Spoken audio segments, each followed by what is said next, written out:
समय समय अपनी गति से सदा चलायमान रहता है। समय कभी किसी के लिए नहीं रुकता, परंतु पृथ्वी पर कभी कभी ऐसे महापुरुष भी जन्म लेते हैं जो समय में होने वाली घटनाओं को पहले ही भांप लेते हैं। जैसे कि पुरी में हुए संत अच्युतानंद जी, जिन्होंने कलयुग में भविष्य में होने वाली सारी घटनाओं को भविष्य मल्लिका नामक किताब में लिख दिया।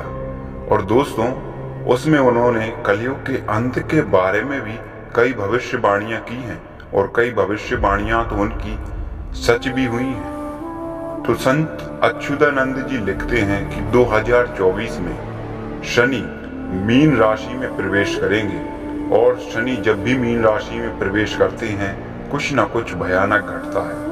और 2024 में जब शनि मीन राशि में प्रवेश करेंगे तो सभी मुस्लिम देश भारत पर आक्रमण करेंगे। और इसी के साथ साथ उन्होंने लिखा है कि 2024 के बाद से विश्व युद्ध के आसार बन जाएंगे, यानी कि विश्व युद्ध 3 शुरू हो जाएगा।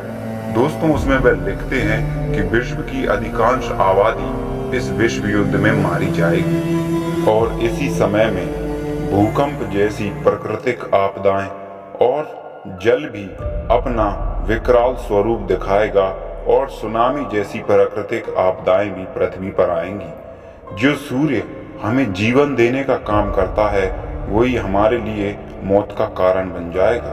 और अंत समय में दुश्मन देश पुरी में स्थित हीराकुंड बांध खोल देंगे, जिससे बहुत तबाही होगी। विश्व की जनसंख्या जहां आज 8 अरब है, वहीं 65 करोड़ कुल रह जाएगी।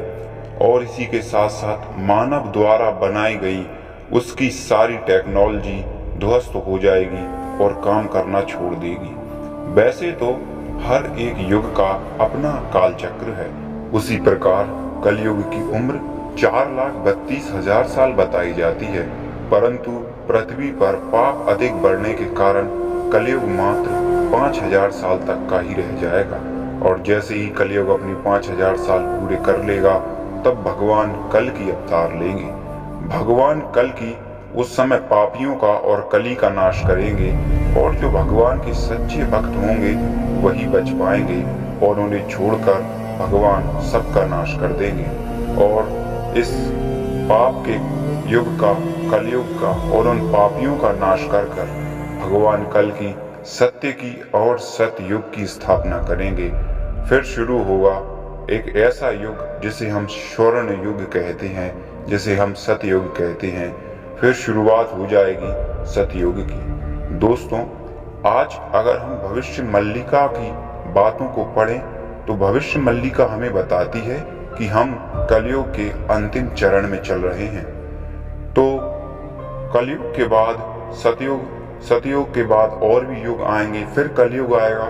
तो इसी को कालचक्र कहते हैं, और ये कभी नहीं रुकेगा, ये सदा चलायमान रहेगा।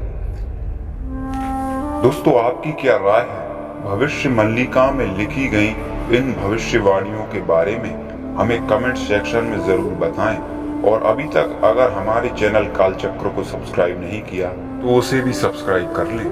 मिलते हैं आपसे अगली किसी वीडियो के साथ।